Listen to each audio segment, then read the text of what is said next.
I used to think I was a strong, independent person, confident, capable, but over time, I felt like I was shrinking, like every thought, every decision, every feeling I had was somehow wrong. That's what gaslighting does. It doesn't happen all at once. It's slow, like erosion. You don't notice until you've been worn down to almost nothing. I was in a relationship with someone who made me question my reality. Let's call him Alex. At first, everything felt normal, even great. He was attentive, sweet, always texting me to make sure I got home safe, asking me what I wanted for dinner, offering to take care of things. I felt lucky. I told my friends, "He's just so thoughtful." But then it shifted, subtly. He started making comments like, "You're too sensitive," or, "That's not how it happened." I'd bring up something he said, and he'd flat out deny it convincingly. The first few times, I thought maybe I'd misunderstood. I mean, people mishear things, right? But it kept happening. He'd make a hurtful joke, I'd get upset, and he'd say, "You always take things the wrong way." He started rewriting conversations. I'd say, "You said you'd pick me up at 6. And he'd reply, "No, I said 7, you never listen." I started apologizing a lot for things I wasn't even sure were my fault. I felt like I was always wrong, like my memory was failing me, like I couldn't trust myself. One day, I found texts on his phone, messages to another woman. When I confronted him, he smiled and said, "Those are old. You're being paranoid again." He flipped it on me, made me feel like I was insecure and crazy.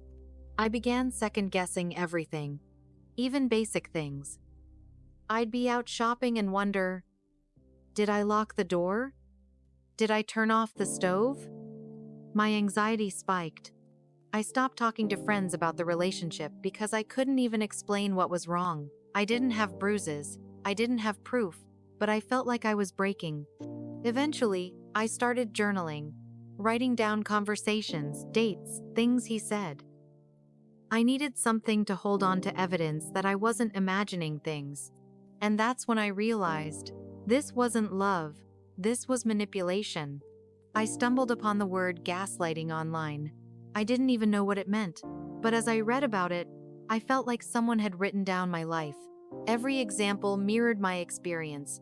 I cried that night not because I was sad, but because I finally had a name for what I was going through. Leaving was terrifying. I'd become so dependent on his version of reality that I didn't know how to trust my own instincts. But I knew I had to. I started therapy. I reached out to an old friend. I told them everything. When I finally ended things, he begged, promised to change, said I was overreacting. It was a full circle moment of manipulation. But this time, I didn't fall for it. The road back to confidence was long. I had to relearn how to trust myself. I had to remind myself that I wasn't weak for falling into that situation. I was strong for getting out. Now, I'm cautious but not closed off. I ask questions. I speak up. I pay attention to how people respond when I set boundaries. Gaslighting is real. It's insidious. And it can happen to anyone, but it doesn't have to define you. You can reclaim your voice, your memory, your confidence. If you feel like your reality is constantly being rewritten by someone else, please know, you're not alone. And you're not crazy. Your truth matters. And you deserve to be believed, especially by yourself.